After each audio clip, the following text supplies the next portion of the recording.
Once again, I am asking you, what if Great Tusk was in Gen 1 OU? A year ago today, on May 19th, I felt like making a video. I saw some things on YouTube about putting Pokemon in Gen 1. I thought it was cool and very interesting. But there wasn't too many videos on it. I barely saw anything. But I also found out that not only can you put new Pokemon in custom games, this was when I was playing a lot of Gen 9 and really liked Great Tusk. I thought to myself, hey, look at those stats. With the special attack and special defense being identical, it basically would have a special stat of 53. And with it having high defenses, but having that fighting typing, would this guy be good in Gen 1 OU? And you know what? I knew there was only one way to find out. But since no one else made a video on it, I decided I was going to instead. And I figured I would make that a series, which I got excited for. So I made the first episode. I gave Great Tusk Hyper Beam and things like that. And at first, it did not do very well. Like, a little bit better than average, but it just got the standard amount of views. But then out of nowhere, it went up to 400. Suddenly, people started watching the videos. I kept on making more of them. And in the span of a year, I went from 78 subscribers to 1,049. You guys have changed my life in a way you guys do not understand. Which is weird, because the original Great Tusk video was not very good. But since I made that, I figured it was fine to just have that little intro right now. But yeah, there was a lot of things wrong with that. Like I said, I gave Great Tusk Hyper Beam, even though Stab Earthquake literally hits just as hard, but it's more accurate. And I was so bad with making the videos that I did not even have a tier list showing like Great Tusk's matchups at the end. The video just kind of ended, like, preemptively. So, I figured it would be nice to go over this again. Not just Great Tusk, but other Pokemon as well.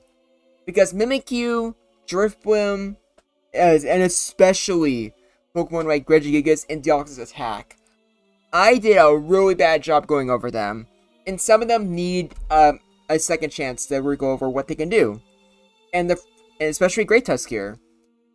Because now that what I know about Gen 1, there's a lot of things that make a lot more sense now. Obviously, Hyper Beam is just not worth it. And with those stats, it's very interesting and also very good. It has incredibly high defense. In fact, I think if we actually look up Rhydon, which this guy has, like, it's actually kind of funny, because Great Tusk is almost better, it is better in literally every single stat. It has exactly one more attack, it has higher defense and higher HP, and it has almost 90 speed, which is insane. Even its special bulk is better. Not only that, but it's not quad weak to grass or water. But you know what? Because of Rhydon's rock typing, there is still a legitimate argument for Rhydon to be better. Because Rhydon, at least for Gen 1's context, is so much better defensively. You resist normal. Granted, Great Tusk doesn't care that much anyways, but that's still pretty nice, especially for Explosion. You resist flying, which is part of the reason why Zapdos just can't hurt you. And Great Tusk has the fighting typing, which does it absolutely no favors whatsoever. Instead, what you get is a Psychic weakness, not good, and a Flying weakness, which is debatably worse. Because you're now a ground type that has to compete with Rhydon, but you're weak to Zapdos' Dropek. So it's a very weird situation. However, Great Tusk just has flat out better stats, and with that 87 speed, it's outspeeding a lot of things that Rhydon could even dream of. Being able to outspeed things like Cloyster might not help a lot, but it's better than nothing. And being able to outspeed Chansey is legitimately huge. Not to mention, with that speed stat, you have a really good crit rate, and a Rhydon, or technically a stronger Rhydon, with more, with a more speed, which means a higher crit rate, with Earthquakes is terrifying. So many things in Gen 1 just get O-code by Earthquake. And if they're not O-code, they're being brought in the red. So there is a lot of things that Great Tusk can deal with that Rhydon usually can't. Things that are much more consistent. And with it having more HP, even though it doesn't have the rock typing, its substitutes are big enough to where you need to do more than 100 points of damage to actually break it. That means Seismic Toss and Nightshade, you can't break through. Not to mention, even stuff like Tauros' Body Slam and Snorlax's Body Slam cannot break a substitute. You need 2. Yeah, that's a really big deal. A really big deal, actually. And it's even better for Rhydon, or not Rhydon, better for Great Tusk than it is for Rhydon, because Rhydon's weak to ground. So Snorlax's Earthquake can break a sub, but neither Tauros' Earthquake or Snorlax's Earthquake can break a substitute from Great Tusk. And Great Tusk has 2 opportunities to go for, what's it called? Like, Earthquakes, and especially getting more chances to fish with those crits. It can win a lot of matches. Just like Tauros, a lot of times it can clutch and win things it really shouldn't. Not as consistent as Tauros, because you don't have normal stab, and you don't have as good a crit rate. But you make up for that with a more powerful stab move, like, not as strong as Hyper Beam, but Earthquake's the second best thing, and just having more attack in general. So overall, just a monster offensively. We even saw this in Generation Jumble Season 1, where Great Tusk was included, and at least for the Council's decision, we decided that no matter where you put Rhydon or Great Tusk, they always need to be put in the exact same tier. It's not really worth putting one over the other. And for regular Gen 1 OU, I completely agree with that still. Both of them are very good, but for different reasons. Great Tusk is just a monster offensively. Meanwhile, Rock Ground is just a much more solid typing defensively. Not to mention, having Zapdos going from Quick the way to Great is a big deal. Having one Pokemon that just single-handedly invalidates one's existence, or Zapdos specifically, I think that alone makes it just as valuable as Great Tusk, who seems like it's better everywhere else. Which not even be true, because again, weak to Psychic, but then again, with how good your stats are, and with it being Gen 1 where everything is maxed out, it's not like Psychic or Ice moves OHKO you, like they would in regular Gen 9. But at the same time, you don't have items, you don't have photosynthesis to take advantage of. So, I couldn't tell you if Great Tusk has it better here or in Gen 9. It probably has it better in Gen 9, but I'm also pretty sure hasn't been struggling lately. It's been so long since I kept up with that generation. I don't plan to anytime soon. Either way though, now that I understand how to actually use Great Tusk, it's going to be much more interesting to actually go for the replays. Because now it's not going to be just me clicking buttons and being surprised when something has a big damage roll. Let's get on to the replays now, shall we? Starting off with the boy himself, we got Tauros. One big difference between Rhydon and Great Tusk is that Wizard is a 3-hit KO. Will not be surprised if it's a damage range, and sometimes Wizard 2 hits. But just the fact that it's not consistent is already just huge. And like I said, a single Body Slam cannot break a substitute. So Great Tusk has some good advantages here. Granted, a critical Blizzard, even with it being a potential like a 3-hit, I think might be able to OHKO you. But I don't think it matters too much. Because I don't think Tauros would want to rely on that. Tauros will probably try to avoid you at all costs. Because you have more to lose if your Tauros gets crit, rather than if Great Tusk gets crit. But it's a good go either way. And I really like that. And this is one that I think is significantly different from my original. I never made a tier list, But if I did, I probably would have put Snorlax in Could Go Either Way, which is something that I just significantly disagree with now. Because for physical sets, Great Tusk just wins. Snorlax would need to go for Hyper Beam just to break the sub, and if Great Tusk just doesn't go for that, it's royally screwed. Neither Earthquake or Body Slam can break a sub at first. They need to hit twice, which just means Great Tusk can do so much damage to you. Earthquake is a 3-hit KO. Snorlax is terrified of you. But what about Reflect, you might say? And I would say that's true. That's a move that exists. And to make things a little bit more annoying, but if it's a physical Snorlax set, you're still suffering from the same problem. Not to mention, I feel like there's a decent argument for getting rid of Body Slam for rest. That way you can still recover off damage against Reflect users. But even then, like, even if you don't have rest, because of how great your crit rate is, and with how badly Snorlax does damage to you, you can fish for those crits very easily. And once you get a crit, Snorlax doesn't care about the Reflect anymore. In fact, at that point, you've probably done enough damage to where KO is just guaranteed. But what about Amnesialax? If it's already set up, sure, it gives Great Tusk about time. But if it's not, Great Tusk is doing so much damage to you that it's probably going to kill you. With just one Amnesia boost, you can two-shot it, but you need one boost in the first place. And like we said, without a crit, Earthquake is always a 3-hit KO, which means Snorlax can't set up. And it's not like Great Tusk would bother being sent out when you already boosted.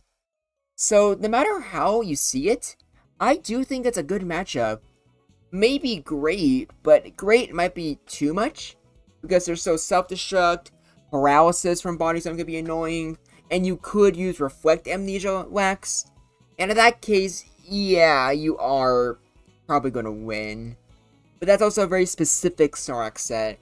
If you're using Reflect, you're probably also using Rest as well, which means your Amnesialax probably has only one move. And if that's the case, it already has a whole bunch of problems. But for Chansey, the fact that you're faster and have a great crit rate means Chansey, no matter what the context, need to be scared. Ice Beam actually, just like Tauros, is not always a 2-hit KO, but Earthquake is actually a pretty solid 2-hit KO, if not a crit, which is no-ko. I had Chansey in, what's it called? Could Go Either Way for the tier list, which we'll see in a little bit. But now I'm thinking it should be in good, honestly. Yeah, the same cannot be said for Alakazam. The only way you're winning this is with a crit, or with a paralysis from Body Slam into a crit. Which, granted, isn't the most unrealistic thing. The same can be said for Alakazam getting a crit. So, not unwinnable. Definitely not unwinnable. But it's a bad matchup that you should avoid, unless it's paralyzed. Even if Koister is paralyzed, however, you are just not winning this. I don't think anyone's surprised. Koister has high defense, and its special moves just completely, like, mess you up. Even a paralyzed Koister is going to be fine. Just avoid that matchup if you can. Same with Executor. Like, I guess you can argue this is the one case where you might want to use Hyper Beam. But also just go for the argument that instead of using Hyper Beam just so you can maybe hurt Executor, maybe you're just better off accepting you never will be able to beat Executor in a 1v1, or even when it's chipped. You should just save another Pokemon to take it on. Hell, at some point, I think you're, outside of like, once you get a paralysis, you might just be better off going for a resisted, but still stab Earthquake in all honesty. But that's assuming you're staying in the matchup, which you won't ever. Now for Gengar, Gengar's in a really tight spot. The only thing you can do is try to get a crit on Psychic, otherwise it will die. Granted, it has a good crit rate, but I don't know if you want to risk it or not. Gengar can go from anywhere from could go either way, good or great. It just depends on how optimistic you are. Now Jolteon, what do you want me to say? There is nothing going on here. There's not even like other weird ground types where you can use like double kick or pin missile. It has nothing. It has absolutely... In fact, it has even less against Great Tusk than it does against Zapdos. Which is weird. Like, not like double kick is really hurting Rhydon anyways. But interesting how the ground types do a little bit better. Or in Rhydon's case with Zapdos, a lot better against, you know, it just depends. Doesn't really matter too much for Jolteon, but I do appreciate it. Just like how I appreciate, because of how Gen 1 is, you can technically survive a Blizzard from Jinx. You're probably not going to win, but your crit rate's good, and obviously Body Slam Paralysis could be a thing. So it's a bad matchup, I would say, but not unwinnable. And considering he is kind of like a ground-type Tauros in a way, if it's not unwinnable, that means you can just get lucky sometimes and demolish, which would make for good replays. Now, with how much damage a single Earthquake does to Rhydon, and with how much Earthquake does not hurt Great Tusk, this is just a great matchup. Like, a great matchup for the greatest Tusk around. Let's go, baby. But yeah, that right there was the strongest physical move in the game. I guess not counting Great Tusk is like Earthquake, which is just like 1 point stronger, I guess. And that's 28%. What else are you gonna use? Hyper Beam, I guess, but that has a drawback. Same with Explosion. So the best realistic thing that you can use that's a physical attack only barely breaks a sub on Great Tusk. And that's pretty cool, I would say. Oh, by the way, I brought up Generation Jumble earlier. There is one huge thing that makes it different for Great Tusk there than here. And that's the fact that it has Headlong Rush. Literally every single crit Earthquake that doesn't kill is flat out just guaranteed with that move. If you'd ever like to see me make a follow-up to this video, going over if Headlong Rush is a signature move, let me know. Because that 120 base power is significantly different and better than just 100 base power. But back onto the video. Now Swellbro should be a pretty bad matchup. But just like Snorlax, Earthquake's a 3-hit KO, and with a crit, you can actually kill it. Granted, Swellbro, even without a crit, or without an amnesia boost, it's just immediately more threatening to you. It's still a bad matchup, don't get me wrong. But Great Tusk does just enough damage to where it's just a bad matchup, and not unwinnable. Which is, I'd say, a pretty big luxury. Most Pokemon do not have that lucky with Swellbro. And Starmie. Now, Great Tusk got lucky in this replay, but with high crit rates for you using Blizzard or a Psychic, they just so much damage to you. But Great Tusk could be lucky with Body Slam Paralysis or Earthquake crits. But I would not rely on it. You are probably going to be in a bad position, but if the Starmie is paralyzed, you might be able to win that. Honestly. But I'd still be pretty scared, because even while paralyzed, there's a really good chance you're going to get crit. But now, we don't have Zapdos next. We have someone new. So for those of you who don't know, Victory Bell is back in OU. So yes, that does mean I'll be making videos for Victory Bell in them. And funny enough, not only is Razor Leaf not a OHKO, despite your low special defense, but Great Tusk is faster, so it can actually always outspeed Victory Bell and kill it. That's hilarious. But, yeah, not the best introduction for Victory Bell. Not really. And to be honest, I'm not really happy about Victory Bell being in OU again. Mostly because, for my videos, I now need to keep like, both Wrap and Sweet Powder as factors. Which just sounds really unappealing to me. But hey, all of us might have, like, joked or made fun of, like, Victory Bell a lot.